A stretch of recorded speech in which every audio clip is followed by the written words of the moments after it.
العظيمة كلمتين في المقص. شفت ابن الخبيثة، شاف ابن الخبيثة بيعمل بيان للنادي الزمالك، يجي في الاخر يجي لازم يحط حتة الخباثة بتاعته في النادي الاهلي. لازم خبيث، اقسم بالله خبيث، دمك دم بشر.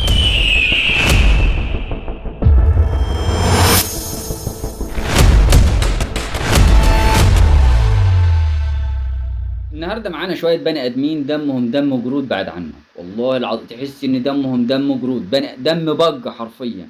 بني ادمين يعني ملسلسين كده، لا، كده البداية غلط. حرفيا ملسلسين.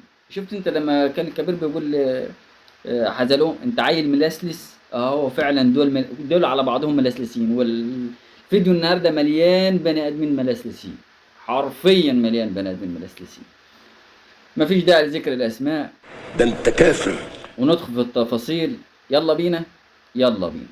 السلام عليكم ورحمة الله وبركاته. في جدل رياضي جديد، لايك وشير واشتراك في القناة وفعل زر الجرس ليصلك كل جديد. أول بني آدمين ملسلسين معاي، أو تحس إن هم دمهم دم جرود، بيحبوا يتنططوا كتير، وهم لا يفقهوا شيء عن أي شيء. هم بيخبطوا خلاص في الإعلام، في الصحافة، بيخبطوا في الدنيا كلها، وهم ولا يعرفوا حاجة عن الإعلام ولا يعرفوا حاجة عن الصحافة. همهم الشغل والشغل كله، اللي كسر عينهم واللي ذليلهم واللي حرفيا عامل يعني كسر عينهم وذليلهم وعامل كل حاجة فيهم، وباطنهم على بطنهم، علي النعمة انت بتتكلم صح. خازوق كده مغري. هو طبعا النادي الأهلي، وبرغم ذلك ما يقدروش يعيشوا من غيره. حرفيا ما يقدروش يعيشوا من غيره. مش هيعرفوا ياكلوا عيش لو سيرته انقطعت، او لو ما عرفوش ان هم يجيبوا سيره النادي الاهلي في اي شيء، او سيره لعيب في النادي الاهلي. حرفيا ما حدش هيشوفهم هوا. انما يذكروا اسم، او اي حد يذكر اسم النادي الاهلي في تصريح سواء صحيح او غير صحيح يتشاف. هم عايزين يتشافوا، عايزين يكونوا على الساحه. وطبعا انا بقول في الاعلام ان الاعلام ده بتاع خمر يا ليل. والله مصر ما فيها اعلام، ولا في انضباط في الاعلام، ولا اللي ماسكين الاعلام يعتبر 90% من اللي ماسكين الاعلام نفسهم مش خريجين اعلام ولا صحافه ولا اعلام. احي احي. ندخل معانا اول اتنين ملسلسين زي ما قلت لك، خالد الغندور. وبيرد عليها مين؟ الملسلس اكتر منه، الملسلس اكتر منه. خوان بيزيرة ملعوب في دماغه. لا، هو مش ملعوب في دماغه، هو ملعوب في حته ثانيه، عند مصنع الكراسي كده من ورا، وخدوه قاعدوا يلعبوا في طيبه دماغ. لا يا شيخ. قال لك خوان بيزيرة ملعوب في دماغه جامد. هو برضه اللي ملعوب في دماغه جامد علينا، لاعبكم وانت حر. هو ووكيله كمان، يعني كمان وكيله ملعوب فيه دماغه يعني. ونادي اهل دبي، لا لا، ده الحكايه في اللعب وسعت قوي. لا لا، ده وسعت خالص كمان يا عم. ده ايه ده؟ لا لا، ده انت ما خليتش حد الا ما، ده انا خايف دلوقتي يكون ملعوب فيك انت نفسك، دماغك يعني. ونادي اهل دبي ملوش علاقه بالموضوع. هو عرض على نادي الزمالك مبلغ، والزمالك تفاوض حلو، لكن لن يحصل على اللاعب حتى لو ببطاقة مؤقتة طالما عقد اللاعب ساري مع نادي. طب ما كويس انك انت عارف كده. يبقى مين يا ترى اللي بيغري اللاعب بالفلوس والوكيل بالعمولة؟ مين؟ يكونش الاهلي؟ ما هو اللي لاعب فيكم، هو اللي لاعب في اخوان بزيرة، وهو اللي لاعب فيك وفي ناديك. وطبعا مع احترامي لاهل دبي، طبعا انا ما شفتش الاهلي بيلعب فيه. يعني انتوا متاكدين؟ انت متاكد؟ اصل الكلام ده هيتحاسب عليه. انت متاكد ان الاهلي هو اللي لعب فيكم؟ يا عم رد عليا، انت متاكد ان النادي الاهلي هو اللي لعب فيكم؟ اخص عليك يا نادي اهلي، اخص. فيرد عليه واحد ملسلس ملعوب فيه برضه في دماغه يعني بص، النادي الاهلي ده عامل يا جدع ارحم يا نادي الاهلي. بص بيقول لك اللي مشى ايمانويل زمان هو نفسه اللي بيلعب في دماغ بيزيرة دلوقتي. قال لا، هو بيزيرة ده هو كله مقتنع ان ملعوب فيه. وملعوب فيكم.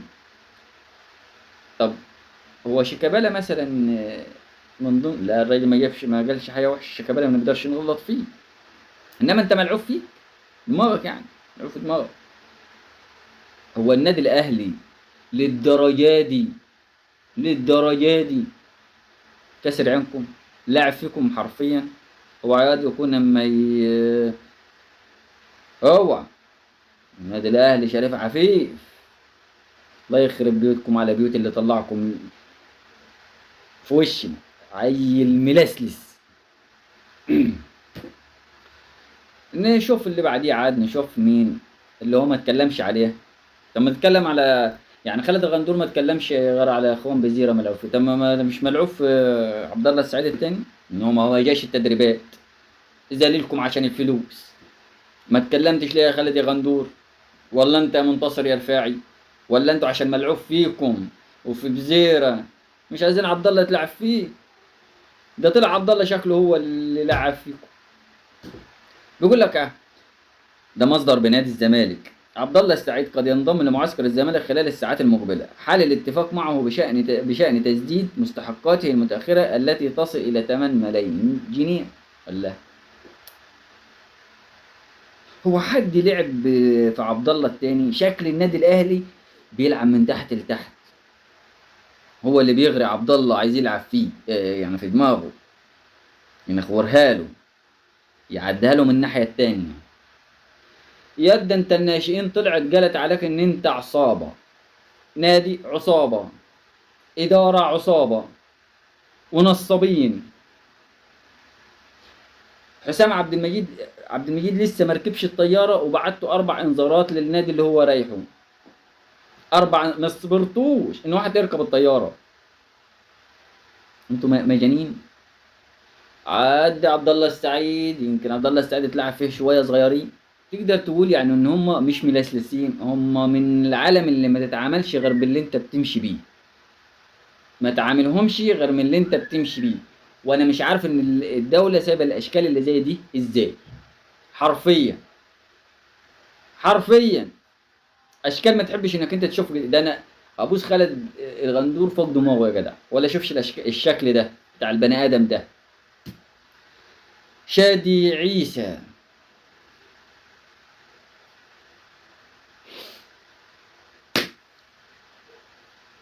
انت زملكاوي ملعوب فيه، النادي الاهلي بيلعب فيكم. انا واحد من ضمن اهلاوي، مش اخوك يا عم، ما يشرفنيش ان انت تكون اخويا اساسي.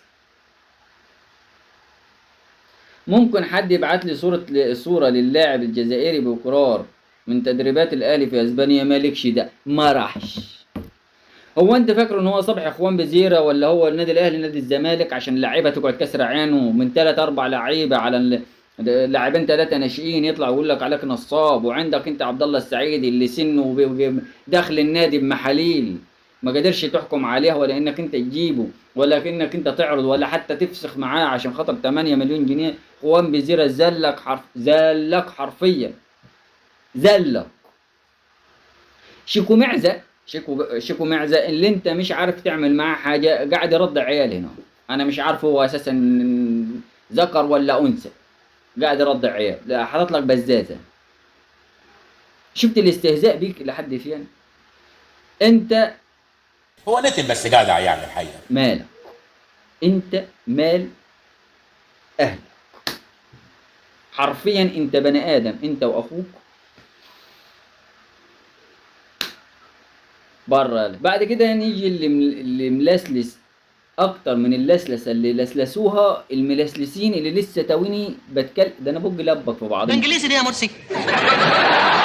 شرير، بلاش الشرير عشان دي كلمه طيبه، بلاش الشرير. خبيث، الخبيث كما يطلق عليه وسط الجمهور المصري او عامه جمهور النادي الاهلي. الجمهور الاهلاوي بيطلق على الشخص ده ان هو ما هو الا مجرد فتله ومقص. بيقول لك الشرير ده او الخبيث ده من الاخر بزيرة لو يتباع بمبلغ لا يقل عن 15 مليون دولار. ده صلاح ب 15 مليون، محمد صلاح ب 15 مليون او ب 17 مليون. اخوان بزيرة اللي حاطط جزمته في بقه عايز تبيعه 15 مليون ليه؟ ده عندنا احنا كوكا اللي احنا ما منطقوش من هنا لان قد حطوا لكم في الجبل الخلفي بيوري له طيبة قلبه عشان يلعب فيه. كوكا لعب في بعد ما خد بزيرة حطه في جيبه من ورا كده، خده لعب فيه ماو. اما بلاش، انا عارف انا بقول ايه، والله انت ما عارف بتقول ايه ولا هتعجب، بس انت بتخبط كلام عشان نتجدع عشان تتشاف برضه، ما عليك. عبد الله السعيد عودته متأخرا لا تفسد للود قضية. ايه هيعمل لي فيها مثقف وفيلسوف يا عم يا عم في حق ده. انت لو في النادي الاهلي كنت شمعت 200 اهل وكلام وفي المقص وعامل زي المره اللتاته. دلوقتي لا يفسد كسرعان اللي جابك ولا يفسد للود قضيه. رصيده وعقليته تسمح بذلك. والله يعني انت بتمشي بالرصيد وبالعقليه، يبقى كده على كده دي مفيش عقليه. ده انتوا ملعوب فيكم بقى كلكم. تأخر شيكو بنزا عن الحضور ليس بغريب وتكرر الموسم الماضي.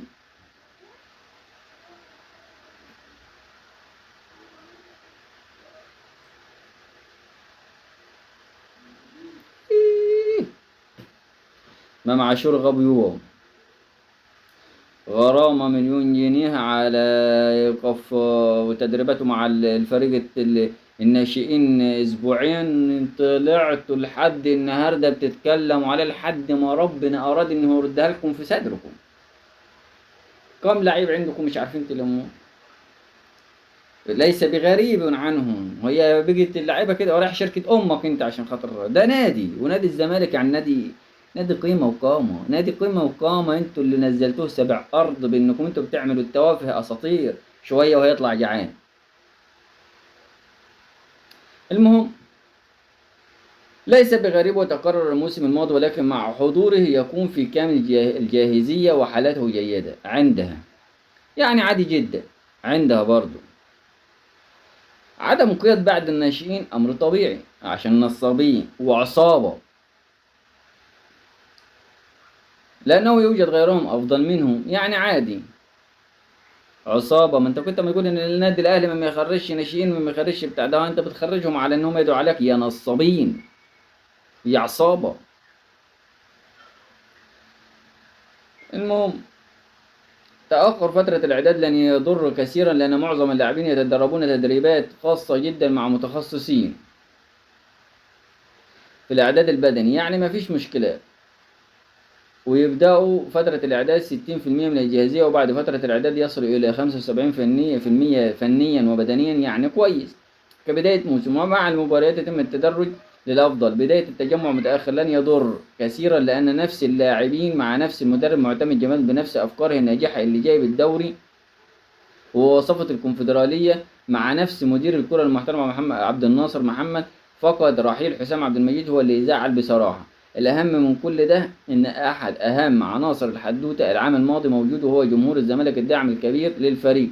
حزين لرحيل جون إدوارد لكن ترك إرث محترم. أنا حزين لرحيل أفضل لاعب في الأهلي وهدافه في الدوري وهدافه في أفريقيا تريزيجيه. كذلك حزين لرحيل التونسي محمد بن رمضان دون الاستفادة من قدراته. كلمتين في المقص. شفت ابن الخبيثة؟ شاف ابن الخبيثة بيعمل بيان للنادي الزمالك، يجي في الاخر يجي لازم يحط حته الخباثه بتاعته في النادي الاهلي. لازم خبيث، اقسم بالله خبيث، دمك دم بق. درديري بيقول لك هو الاهلي دفع كام علشان يلعب برشلونه؟ اقول لك انا دفع كام؟ لعب فيك. اسمع مني، لعب فيك وهيوديك يتلعب فيك ببرشلونه. ده اللي دفعه. النادي الاهلي واخد مش السد، السد لبرشلونه. حتى لو دفعت ده نادي عالمي الاول على العالم مع الريال، فاهم؟ مش السد. قال لك الموضوع سهل يا جماعة، ما أنا ممكن أجيب ريال مدريد وأدفع وألعب، وأجيب أدخل نادي في العالم وأدفع وألعب، سهلة أها. أنت لو دفعت ورحت لسيلتا فيجو، مش هقول لك نادي سيلتا فيجو، ودفعت له مش هيرضى يجي يلعب، هلعب مع واحد ملعوب فيه. انتوا دماغكم ترللي ترللي. بزيرة خدها معاه في اللعب. بعد كده اسلام كذاب بيقول لك حارس كبير يخطر زملائه بالفريق برفضه البقاء على دكة البدلاء في الموسم المقبل، ويهدد بالرحيل في حالة عدم مشاركته أساسيا. يذكر أن نجم كبير بنفس الفريق لا يزال يثير أزمة بسبب رغبته في زيادة راتبه، ومدربه بيربط تقديم عروض قوية باستمرار هذا النجم. طيب هو بيتكلم على محمد الشناوي، وبيتكلم برضه على إمام عاشور، بس أنا عارف إن هو يقصد مين. هو أنت تقصد عواد، ما هو ملعوب فيه برضه مع عواد، ما أنت قلت الكلام ده قبل كده على إمام عاشور، وللأسف يا أخي طلع خوان بزيرة اللي ما حضرش، وعبد الله السعيد، وشيكو بنزا، وانس وائل. انس وائل ده اللي طلعكم ان انتوا عصابه، انا ما جبتش حاجه من عندي، ده ابنائكم ربايتكم. عامه انا ما بردش على الزملكاويه، انا برد على دول اللي انا بتكلم عنه، هو اللي انا برد عليه. انما باقي الزملكاويه ونادي الزمالك ككيان فوق دماغي من فوق، ده كل الأدب وكل الاحترام وكل الأخلاق، وده نادي وأقسم بالله تاريخ فوق التاريخ. إنما اللي ماسكينه واللي بيتكلموا زي دول عنه بصيغة تانية ملاسلسين. جاليليو بيقول لك إيه؟ بزيرة لم ولن يخون نادي الزمالك ولا جماهيره. أمال هو عمل إيه؟ لعب فيكم؟ لا ما مسمعش محدش يلعب فيكم غير النادي الاهلي، غير كده لا. بزيرة يلعب حصلش. قال لك بزيرة بيحل شوية مشاكل بين ابوه وامه كادت ان تصل الى الطلاق. نهار ابوكم مطيق، انتوا وصلتوها لكده؟ يخرب بيتكم، وصلتوها للطلاق؟ لا ده احنا نلم نفسنا، احنا كلنا نلم نفسنا ونروح له على طول، حل المشكلتين، حتى لو هيطلق ووصل الطلاق ناخد معانا المأذون فتحي ونجي رايحين له ونقعد نحل، دي عندك ودي عندك وخلاص يا وزير يلا عشان وراك ورشة الصبح، قصدي نادي الصبح، وناخد بعضنا ونلمها على السريع ونتكل على الله.